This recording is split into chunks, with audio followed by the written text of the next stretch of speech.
My name is Ted Lovington. I'm with the Staten Island Poetry Society. How far from primal man? How far from primal man are we, from the long-striding Shawnee, could track the spoor of a buck for days and read the forest and hear her tales of wind and weather. Some few awaken from urban introversion and taste the sea and smell the tender sweetness of grass and flower that follows spring rain. Listen to the aching glory of birdsong and far, subtle music that haunts the night as it flows from open casements and fades forever but never dies. Listen to the speech of bells and watch the great risen sun strike splendor from tree, field, hill, river, sea, as it moves in measured majesty, singing songs supernal. Guitars in the evening. Guitars in the evening ever recall the forlorn wail of trains in the night, moving across America's far sprawl, evoking for our wounded sight the fenced-in corporate crushed land, ever shocked by gunfire's blight. With guitars in the evening, we also stand in the haunted echoes of Down in the Valley, recalling he's got the whole world in his hands. And in Shenandoah, we ever come to see the wilderness nation of which we sing, striving to reach its towering destiny. Guitars in the evening speak of further days, when the Liberty Tree was passionately ablaze. Odyssey. When the oxen-burdened wagons reached the tall grass prairies under the sagas of sky-darkening birds, some paused amid the larkspur and daisies, knee-high purple cornflowers and Turk's cap lilies, 6-foot blue-stem grass, and shaped a home, a hearth fire, amid the immense solitudes that would crush many strong-backed men and work-worn women. Other oxen-burdened wagons continued this odyssey, pausing sometimes for the day's passing of earth-trembling buffalo, under the swish of vultures and red-tailed hawks and the soaring meadowlarks. They battled mountain storms and hunger, and came at last to the spring valley of Wallowa. An America broken in the night. When Jedediah Smith rode into the high country and beyond, the grisly wound that tore his scalp and left an ear dangling unevenly stitched with a deer-hide thong, he saw a country with ever-greatening promise that he explored in hunger and desert thirst, until the moment he knelt to drink unwarily, was killed by Comanche arrows. He said, "Keep the promise of the land. Remember that we froze and starved, that you might build and live in Bible's deep tranquility."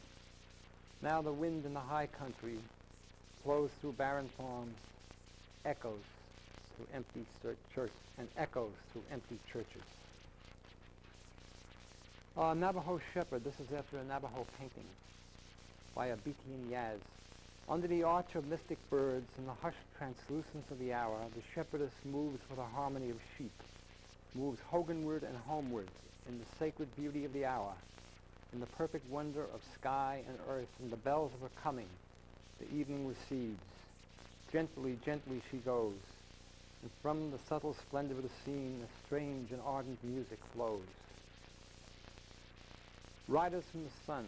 They came riding out of the sun, mule packs behind, hawking at the ready, knowing there was land to be won in beaver as far as you could see. They hunkered till savage winters were done on the green, the Platte, the Snake, the Missouri. In summer they came to bristling rendezvous once more, trading, shooting, racing, ready for adventure's lure. Amazing Grace. When the captain of the slave ship, whose malignant oaths shocked even hardened sailors, felt the seas and wind of a mighty storm that rattled spar and mast and threatened to engulf them all, he cried out, "God, save our souls," was himself astonished. Then Captain Newton, who knew the stench and fear of the shackled slaves, who died in their vomit and excrement, began the journey to salvation.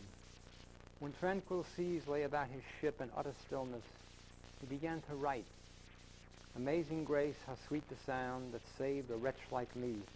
I once was lost, but now am found, was blind, but now I see." And finally, Bridge Song. Through the chant of seasons, the Bayonne Bridge was a spacious challenge. supple runners outpaced truckers on the upgrade and lost on the downgrade of the river, mastering span.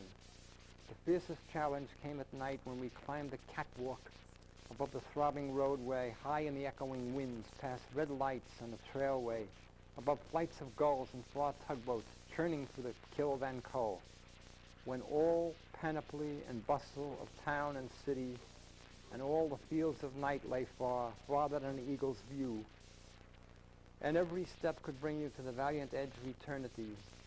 You become at last a brother to the wind and sky, a taster of star-kept ecstasy. Thank you.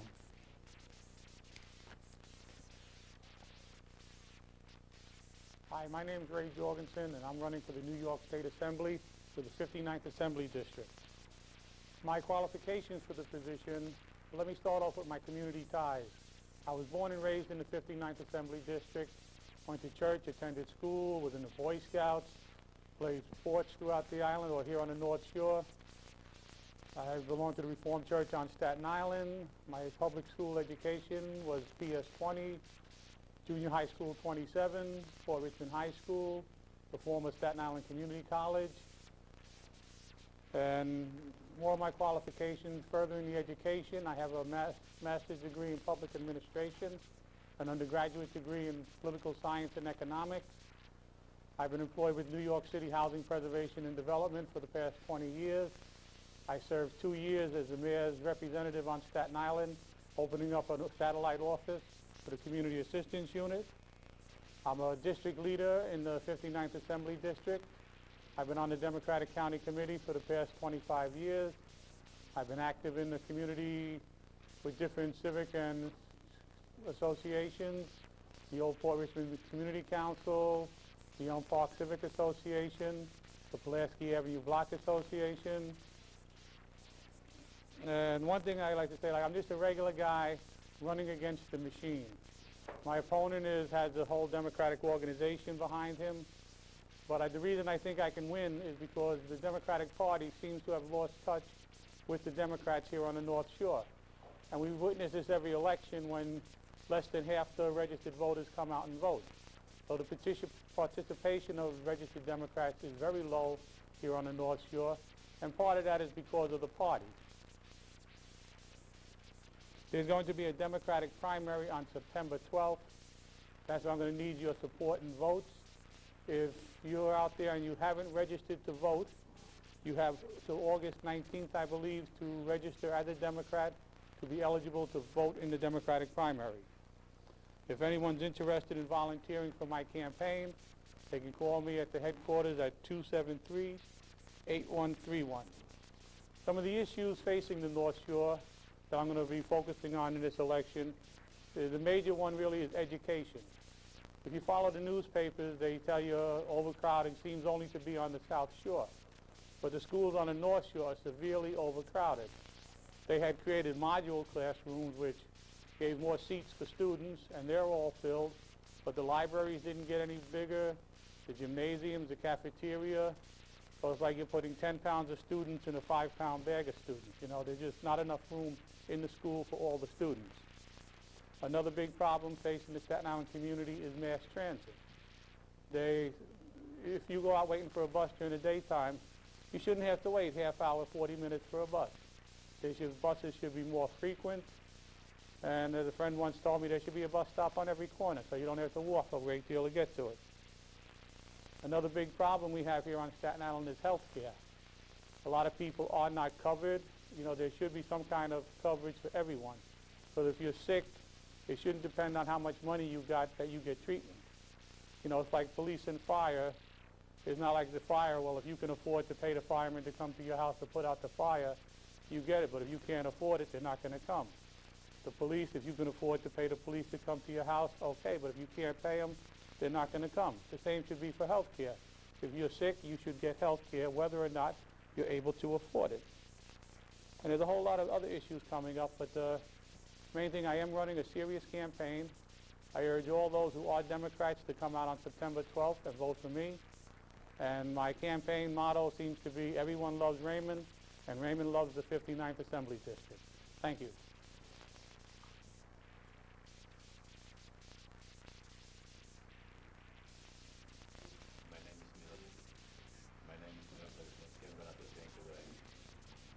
something special. Hopefully it's myself, and maybe tomorrow.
Good evening. My name is Reverend Bernice Kupla, and I'm pastor at Shekinah Glory Christian Church here on Staten Island, located at 2962 Richmond Terrace, Mariners Harbor. My topic for this evening is realizing your spiritual potential.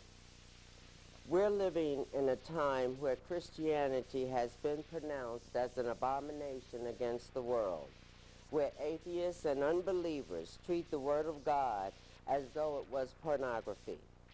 This alerted me and made me realize that people need to begin to realize their maximum spiritual potential, which does not mean your own self-esteem, your own self-assurance, or your own self-confidence, but in Christ and in Christ alone. The world have been relying solely on self, and as you can see, self has consistently failed. Let us briefly take a look at the laws of God and the laws of man. God gave Moses the 10 Commandments so that the people could govern themselves accordingly.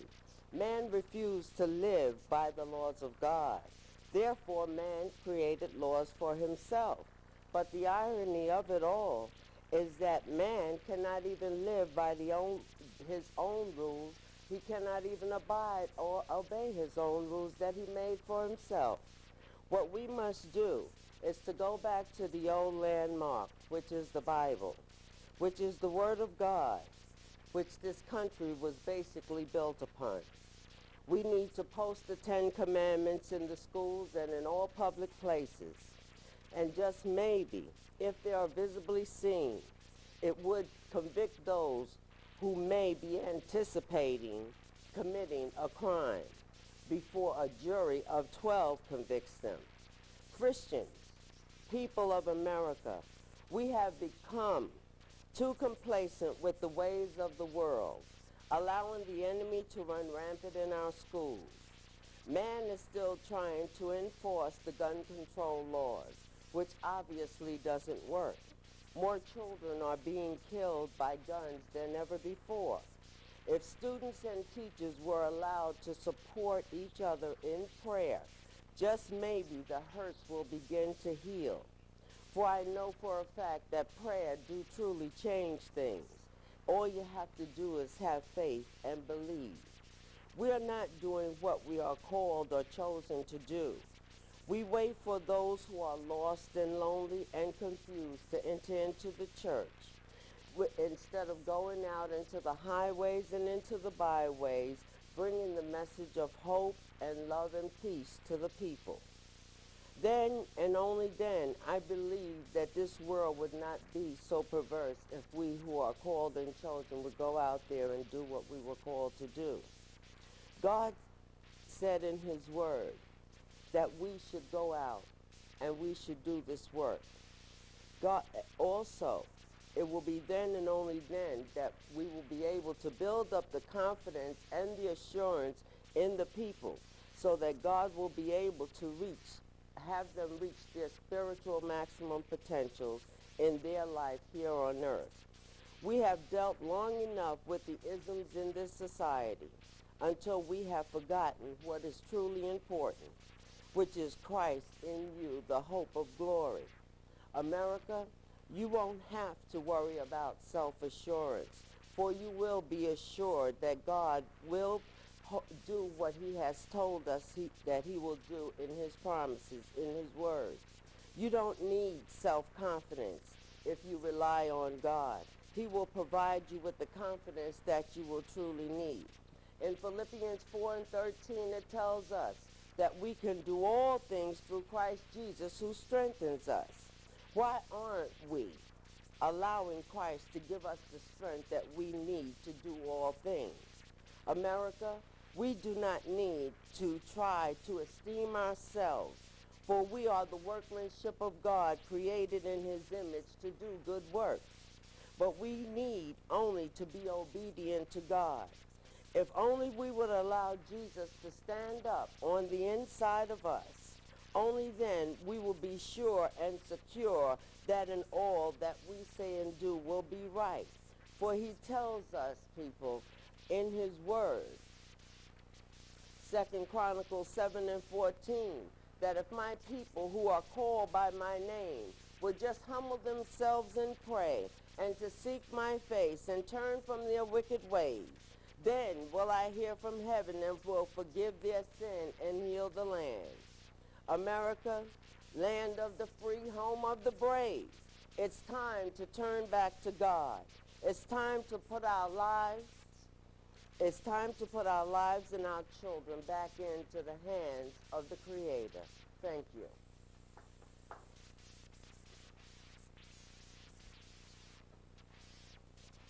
Good evening, ladies and gentlemen. My name is Frank Albanese. I've been a producer here at CTV for the last 5 years. I'm also a member of VCAP. And for the first time in 5 years, I went to a board meeting last Friday the 14th. And I'd like to say here and now, I thought it was a complete sham, a farce, and a disgrace. I think the very object of that board meeting was to harass and badger Mr. Gary Bartels, the CEO of CTV. I think he was attacked relentlessly by Mr. William DeLucio, who constantly badgered and insulted and just treated him shamefully. I would like to say here and now, I think the board should be completely and totally dissolved immediately. Immediate action should be taken. The board should be dissolved.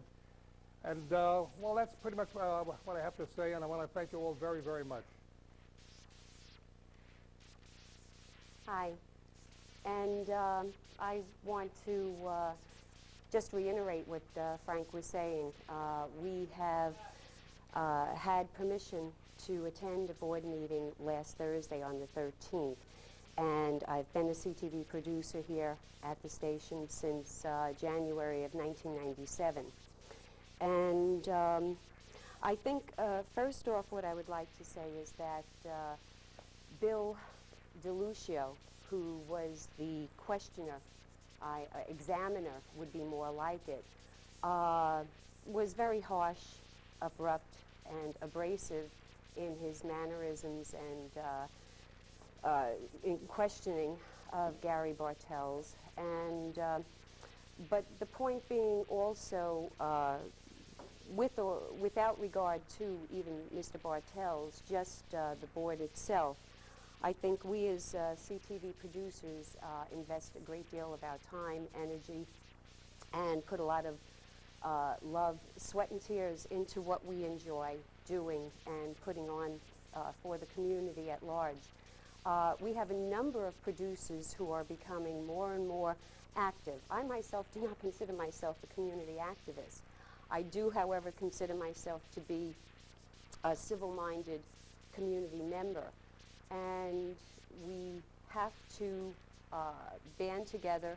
If you are a CTV producer, what I would recommend and suggest is you can inquire here, and we'll be happy. We will be getting an address and phone number, and we will be having more meetings. You'll be hearing from other producers this evening, and that's all I can say. I think that a great deal of trust and communication, which was nil actually up until last Thursday between producers and board members. I can only say that we stand behind Borough President Guy Molinari's suggestion that they do resign, half the board members have, and to really start fresh and build a bridge of communication and trust. I think that it's necessary to really unite, and producers do need a voice. So I think that's about all I can say actually, because at this moment I haven't really had time to go over a lot of these laws that entitle the producers to a great many more rights than they think now that they have the right to. And I won't elaborate on that since I'm not really versed in it. But you will be hearing from other producers this evening that perhaps are a little bit better versed on it. But if you feel that CTV has been a home for you, or you had a place here in the past, or you have a voice that you want to be heard as a producer, then I think you should come on down or look into our organization, VCAP. Thank you.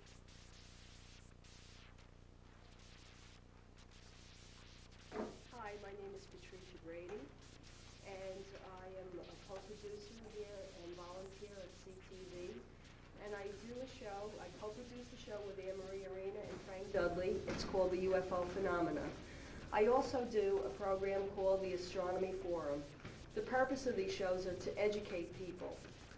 I would just like to let the audience out there in TV land, let them know that last week I was at a board meeting, and I felt like I was in a movie. There was a scene like in the 1800s. It seemed like a lynching was going on. There was a pit bull loose, and the executive director had words fed in his mouth. He had no time to speak. They recorded at the meeting trivial issues. I would like to see these issues resolved, and let's go on with the agenda. This had nothing to do with CTV producers and our future here. I would also like to say that, well, let me introduce Anna from the Manhattan and Queens TV production studios there. And she has an organization that would benefit all producers in the future. And then I'll take the microphone back. And I just want to say that I would like to bridge the gap, and I welcome Anna here, Anna Vitale. And maybe, Anna, you can tell the producers and the general public what's going on in Queens and the 5 boroughs. Okay, I'm so happy you invited me to be here tonight. My name is Anna Vitale. I'm the president of the Association of Cable Access Producers. We started our organization for the very same reason you guys are joining together, because public access is really a tool for the people, and it's becoming a tool for bureaucrats. It's becoming mishandled. It's not what it ought to be. And ACAP, the Association of Cable Access Producers, is beginning to unite all producers from all boroughs, the Bronx, Brooklyn, Manhattan, Queens, and we're hoping to embrace you guys in Staten Island. We need to stick together. We need to have a voice in this public access gift that we have. We have a gift. This is a gift. It's the people's gift. We need to be able to have this gift without encumbrances. We need to have the freedom to have a say in that public access wonderful gift that it is. I produce a program since 1990. I've been producing a program called Mindlight on Queens Public Television. It's on in Manhattan, Bronx, Brooklyn, and Queens. But we have members coming from all over. We have members from outside of the metropolitan area. So I appreciate speaking to you. I hope that you'll join with us. If you need any information, please call me at 718-352-5359. That's 718-352-5359. And we're having a picnic so everybody can get together on August 20th in Central Park from 12 noon till whenever. So please do come and join us and meet other producers from all over. And I'll turn the mic over. I don't want to take this over from Pat. Okay? But it's so important that we stick together. It is, because there's too much red tape, there's too much bureaucracy going on, and this beautiful tool isn't being free for people to use the way they ought to use it. And we are being governed by people who have nothing to do with production sometimes, and that isn't right. So that's just one of the things, and we're reaching out to everybody, and we're getting people's response, because it seems to be a widespread situation. It's not only in Staten Island, it's in Queens, it's in Manhattan, it's everywhere. We all need to stick together. Producers need to be a voice to be heard, and that's it. Okay, Anna, thank you for coming over to join us. And this is for the benefit for all TV producers. And we'll keep you posted. They'll be on the bulletin boards. We have email sites that are being formed and organized, and we want to make a difference. We want our voice being heard. Can I say something? We have a website. It's acaptv.org, www.acaptv.org. You can read about our mission statement there. I'll have it on the bulletin board in case anybody is interested. And please stay tuned for future events. We are with the borough president, Guy Molinari, and we would like to see the board resign. This is ridiculous. I don't want to see any more lynch mobs. It was absolutely horrific. I do not like it. It does not benefit us. Thank you. Stay tuned. Hello, I'm Siobhan. I'm also a CTV producer here, and I am here in support of my fellow producers. One of our fellow producers cannot be here, but he asked me to read a letter that he's written to the Staten Island Advance, which kind of sums up everything that's been happening lately. Here we are. As a matter of fact, as I read this document, a copy is being faxed to the Staten Island Advance. A July 13th protest by Staten Island Community Access television producers and their supporters held at the TV station's Mariners Harbor headquarters has been widely reported to have been called in support of CTV Executive Director Gary Bartels. This is not entirely the case. Although I personally wish Mr. Bartels every success in his current difficulty with the CTV Board of Directors, I must object to the idea that our sole purpose was to save Mr. Bartels' job. Yes, there were among the participants those who have high affection and regard for Mr. Bartels, but it is also true that there were people on our line that wouldn't know Mr. Bartels if they fell over him. I must ask, is this an attempt to minimize the impact of our efforts? Since our rally has received citywide attention, I am told by producers at the public access facilities in the other 4 boroughs that similar conditions exist all over our town. I'm also told that our demonstration was groundbreaking and an inspiration for other public access producers to follow suit, with many of them exploring the reasons behind their and our dissatisfaction with the way the whole operation is being run into the ground. Our presence that day was to make known to the Board of Directors and station management that among the rank and file, all is not well. Since early June, when the situation, a topic of much controversy among ourselves, spilled over into the newspaper, we have read in increments what one side or the other has had to say in asserting that what is right or wrong with the facility. In all the month and a half, there was no mention of the producers or what their thoughts might be, and this in spite of the fact that we are the most directly affected by it all. Hampered by frequent equipment breakdowns and delays in the purchase and installation of new state-of-the-art digital gear to replace it, we patiently waited while decisions were slowly made and half-baked excuses given as to why it was taking so long to complete the transaction. In short, we had to do something.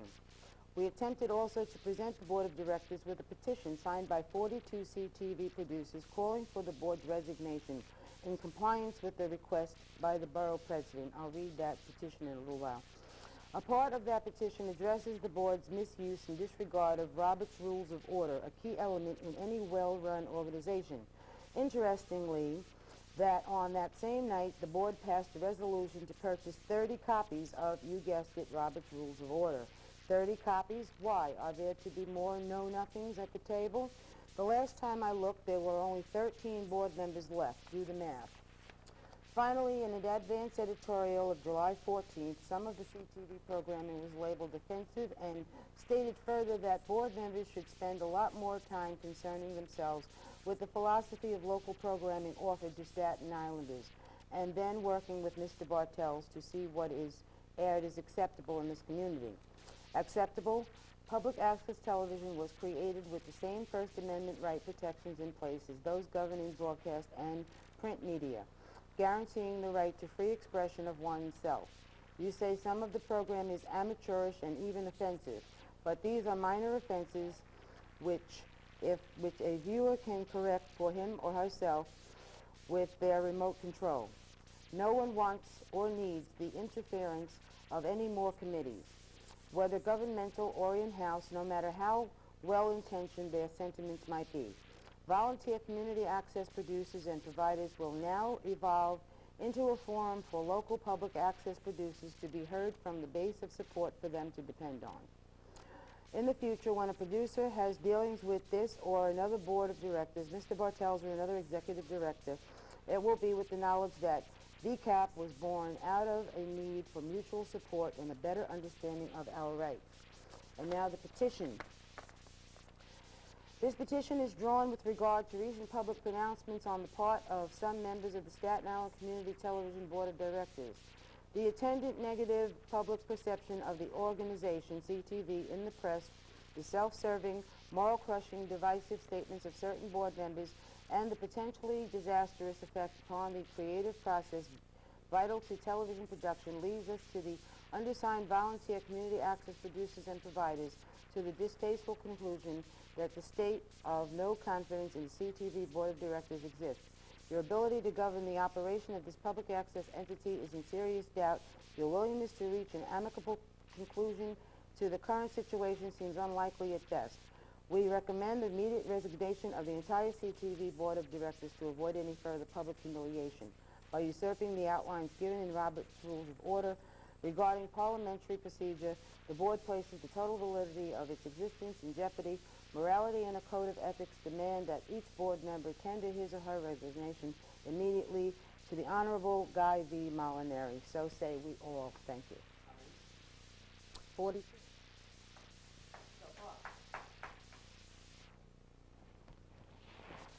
Hi there. How are you tonight? Just miserable, right? My name is Glendora, and I have a public access show, A Chat with Glendora. Now these people are all talking to you about their being public access producers. I wish to tell you that you should be a public access producer. That was the intent of Congress, to give you an electronic soapbox. And I just want to commend everybody here tonight for the concept of this show, where they have the public come forward and speak what is on the mind. And I'm going to take that back to Westchester and Long Island. And I think this is a great concept.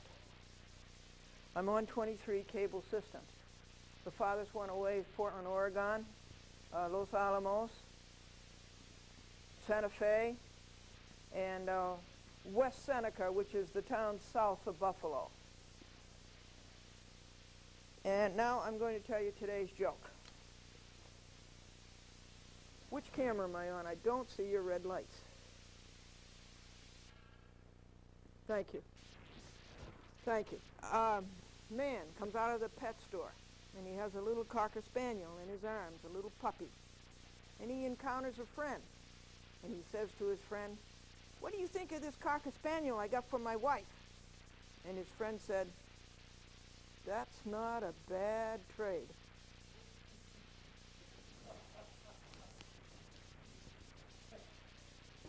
So I want you to be on TV. I know you have things that you don't like and things as an American that you oppose. Which camera are we on now? You have things as an American you want to oppose. And this is the whole concept of Congress, that you should have free speech. That, you know, it's not only a traditional forum, it's not only a traditional public forum, just the way the sidewalk is, but it is a designated public forum.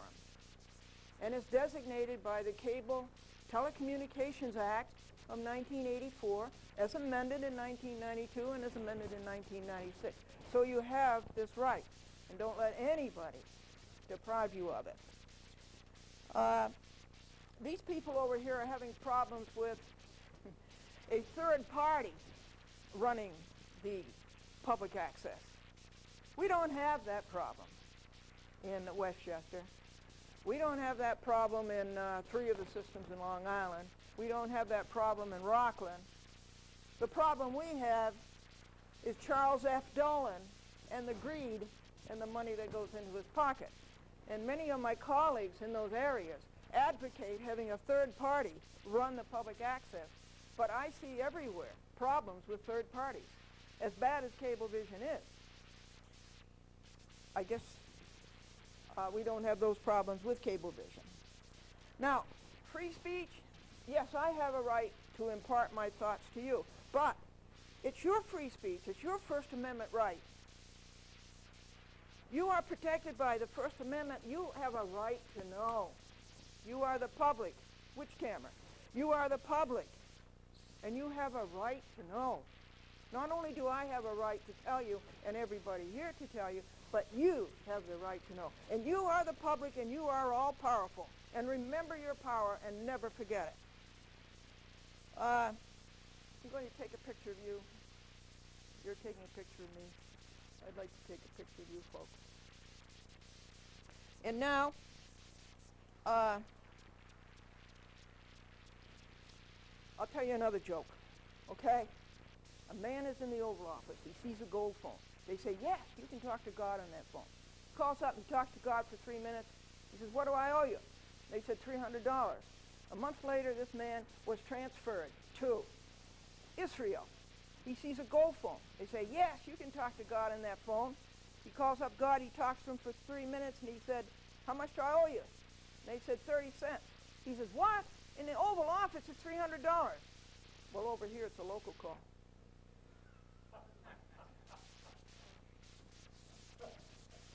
And then one more. How much time, please? Floor man, how much time?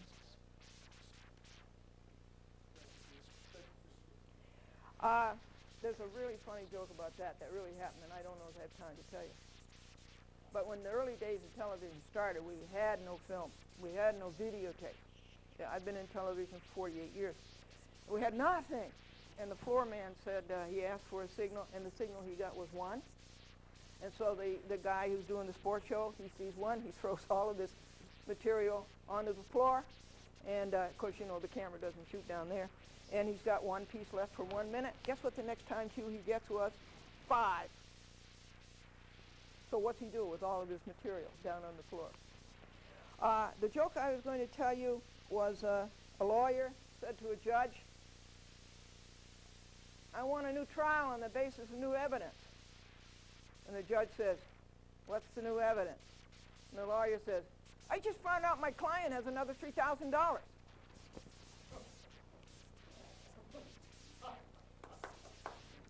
So I will close. I wish to thank again all of the people here for this concept of Speaker's Corner. And I will close with a hymn saying, God be with you till we meet again.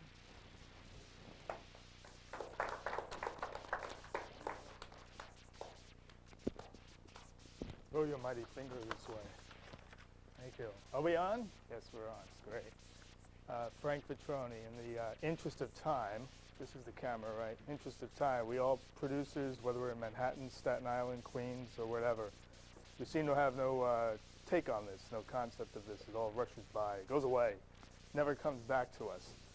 So with that in mind, there's a special show happening here. It's called None of Your Beesnax, None of Your Business, live at CTV, August 26th, the year 2000, Staten Island Community Television Station, 100 Cable Way, right here, Adonde Está, right here, cross streets, 7th Avenue, Forest Avenue, come on, come all. NYB hits the stage at 1:30 to 4 p.m. See Staten Island's best hard rock band below the roof off of CTV. Special guest Johnny P. will be the Robert De Niro and Joe Pesci lookalikes. They're having lookalikes here, huh? Okay. Anybody aware of that? Nobody really cares. They're having lookalikes here. Oh. Very, very interesting. Okay. Yes. Joseph Manula and Mario Ochuni. Is that correct spelled? Does anybody know these people at all? Occhicone. M-O-U-S-C. Yes. And you win the prize. Thank you. The watch that doesn't work. Okay. Does anybody know how to pronounce their name correctly at all? Anybody? Cameraman? Nobody? Foreman? No. Okay. Live show film for the Gangsters of Rock, Channel 35. Give me back presents. Should come to church. Channel 35 and Channel 57 CTV. NYB would like you to be part of this event. Sponsored by Bay Productions. We're not supposed to say that, I guess. All right, I'm Frank Petroni from ACAP, part of the crew that gets together in Manhattan, New York, and all over town and everywhere else. And I'm doing a show on cable called the Frankie V Repo Radio and Cable TV Show. What camera are we on? We're still on this? Good. Red light. Good. Okay. very tough to see sometimes. You know that. Yes. Stand back, man. I need a shadow, please. Right here, right. Okay. We're doing a cable access TV show called the Frankie V Radio and Cable TV Show. The main purpose is to get entertainment, satirical values, and everything together. The purpose of coming down here tonight, basically, I was invited by people of the ACAP meeting in Manhattan, New York, and Anna Vitale is the head of that. She does a great job of putting everybody together. And the main focus, of course, was to get people down here, get people excited, get the shows going on the air, keep everything going. Absolutely. All right, hold my glasses, please. Sure. Thank you, sir. We're a team here. Go ahead, put them on. Get a little two-shot on him if you can. Can you pan to the left, please? Robin Williams asking. Good. Very good. Nice. Killer. Killer, man. Killer. Right. You have a website? Yeah, I do. Okay, take my phone number down. Now you have a website. Here's the telephone number right here, which I cannot get on the air for anti-whatever purposes and conflict of interest and all that kind of stuff. Call me, we'll do a website. You too. Call me, we'll do a website. I don't give out prices here. So anyway, we have cable access shows going on all over the place. And this is a great facility to be down. I mean, I walked in here before and people were like nice to me. Very nice, which is different than Queens, but very different than Queens. And people are very nice, and it's 100 Cable Way. How did you manage to succeed that number? There was no street you were making. You just made a street. That's amazing. That's quite amazing. How long has it been this way? Cable Way? Cable Way? Let there be Cable Way. So where do the bills come in? They come here? Is that the story? Basically? Okay. So there must be much interest down here at 100 Cable Way, and there should be. And we still on this camera? Yes, we are. Good. So Cable Way's been here for about 1 trillion years. Is that the story? At least. Okay. Before the dinosaurs. Before the dinosaurs and the politicians. I used to know one of the assistant head of the president of Staten Island here. We went to St. John's University together back in 1976 through 1980. But what's happening with the websites right now, all the cable producers are getting together. Oh, what's happening? Yeah, thank you very much. Call me, we'll do some business. We're all linking together. We're all getting on the internet via Netscape or Internet Explorer. And we're talking to each other and trying to get each other's shows more and more tightened and everything else. Wrap it up. We got less than 20 seconds probably. Okay, so just stay tuned to these people here and see what they're doing. Come down, see their shows. Tune into my show too, because it'll be all over Staten Island and Manhattan, Queens. And, oh yes, here we are, right there. Okay, thank you very much. Trying to follow me. Go ahead. So tune these people in. Get down here. Show your interest. Send the letters in. Send the email address. Do you guys have an email address here? Okay, that's a website address. Do you have an email address? Okay, go to their website, find their email. Be happy, be jolly. Call me up. We'll do a website. We'll have lunch, okay? Yes, call me. Let's have lunch. All right? You need more than 5 seconds here. Okay. Thank you very much. God be with you. Oh, a joke before I go. Do I have 5 seconds? What do you call a cow with no legs? Ground beef. Goodbye. Take it easy. Whoa. Ba-dum-bum. Okay, I'm on. My name is Robert Usan, and I am a community access producer since 1993. I should say at the top of this, I am also a member of VCAP, the Volunteer Community Access Producers and Providers. I am also Mr. Gary Bartell's friend and have been for 30 years.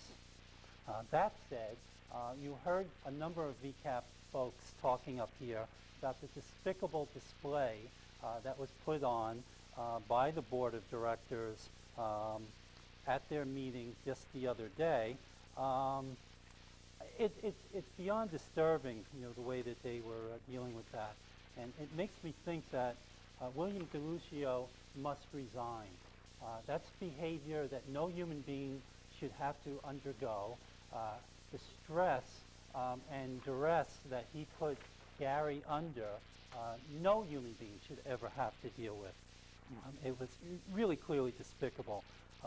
If you were in that meeting, you would have seen a number of resolutions read by Mr. DeLucio in regard to things that they wanted done. Now, in all fairness, a number of those resolutions were good ones. I take issue with at least two of them. One I'm going to talk about. And you know, the board is not stupid, but neither are we at VCAP, because they clearly thought that they did a preemptive strike by saying that they're going to form a producers group. Well, hello, we've already done that. And the purpose, according to them, the purpose of this group will be to maintain a dialogue between this group and the board of directors and executive director. The president of CTV or their designated rep shall set meetings for the producers group. Hello, you're not setting meetings for any of us. I don't know where you get that notion that you can set meetings for the producers group, but that's out the window right away. The executive director may be required to attend these meetings. The president of the board shall establish at least one board liaison to the producers group.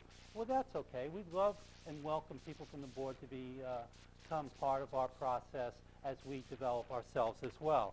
But by no means will this group be designated by the board of directors. That's just not going to happen.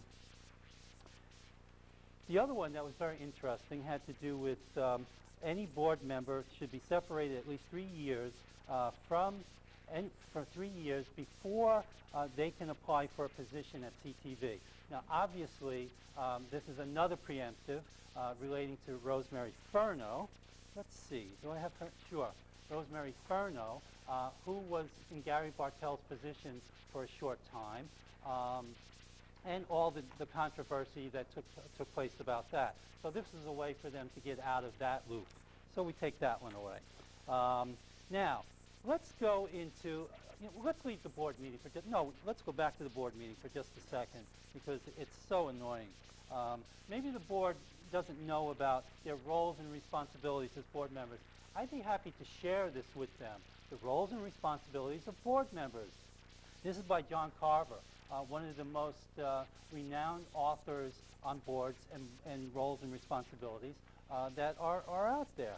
Now, in the do's and don'ts of what a board should and should not do, and anybody who's had any experience with a board of directors knows this to be true. Hands off is the issue here relating to approving the CEO's personnel. You just don't do anything beyond, doing the CEO. The CEO, who you hire, then in turn takes care of the rest of the positions. A personnel committee, yes, does exist, but their job is not to do the hiring. It's to help by reviewing the process, but never to do the hiring. I don't know where you folks got your information and your knowledge, but you're obviously short thrift in relation to that. So let's take that away.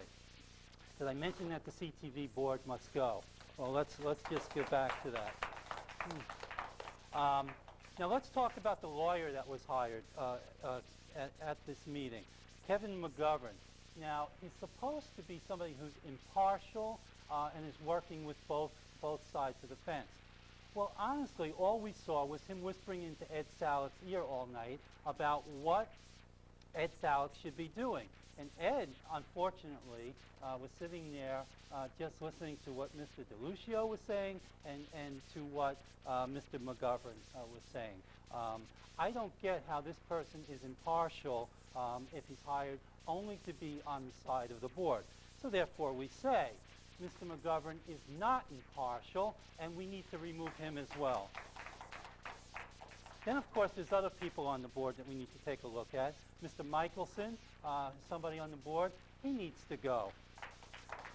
Mr. Victor Dolan must resign.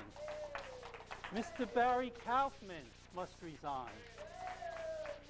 Mr. Al DeMarco must resign. But my question is, who is Al DeMarco? Now, let me get a little more serious in a different way. I had the opportunity to make a number of phone calls, and I have in my hand the open meetings law for New York State. These are the laws under which CTV is governed. And the reason I know that not only do these laws say that, but because there is information from the Committee on Open Government, which is a body of the New York State government, that sent information out to the Kingston Public Access Commission. And in it, it says that the public access channels and boards of directors are governed by the open meetings laws. So you need to take heed of this. We will give folks this information on the board, or what presumes to be the board, so that you can understand that. Further information from the Open Government Committee on Open Government has to do with the ability to videotape and provide themselves with audio. Now, I've highlighted a number of things. Even though the open meeting laws in no way, shape, manner, or form say that can take place, there's a number of things that have taken place in the court system that say, in fact, that can happen. Let me just read just a couple of things in relation to the courts. This is something that the court said. Much has happened over the past 2 decades to alter the manner in which the government and their agencies conduct their public business. The need today appears to be truth in government and restoration of public confidence, none of which we have in the CTV Board of Directors. Most recently, the Appellate Division, 2nd Department, unanimously affirmed the decision of the Supreme Court, which annulled the resolution adopted by the Board of Education prohibiting the use of tape recorders at its meetings and directing the board to permit the public to tape record public meetings of the board. The judge further says irrational and unreasonable rules will not be sanctioned. Moreover, Public Officers Law Section 107 specifically provides that the court shall have the power, in its discretion upon good cause shown, to declare any action taken in violation of the open meeting law void in whole or in part. I asked the board to take heed, of the things that we're discovering about what we can and cannot do. I'm down to 1 minute. Another thing that the courts say, and maybe I'll finish closely with this, handheld audio recorders are unobtrusive. Camcorders may or may not be, depending, as we have seen, on circumstances. Suffice it to say, however, in the fact of Mitchell, the Committee on Open Government, well-reasoned opinions, and the court system's pooled video coverage rules and options, a blanket ban on all cameras and camcorders when the sole justification is a distaste for appearing on public access cable television is unreasonable. The board needs to resign. They need to focus. Come in, anybody of these producers, come on in. You want to stand here with me? We are adamant that we are not having our needs met. You need to take heed of the things that we're saying. CTV board must resign. They must resign. We must resign. Amen. We are in agreement with the borough president. The borough president has asked you to resign. And even the Staten Island Albions has said all the good people on the board have resigned. Did you see that, folks, that are still on the board? Only you folks are left. You must resign. Thank you very much.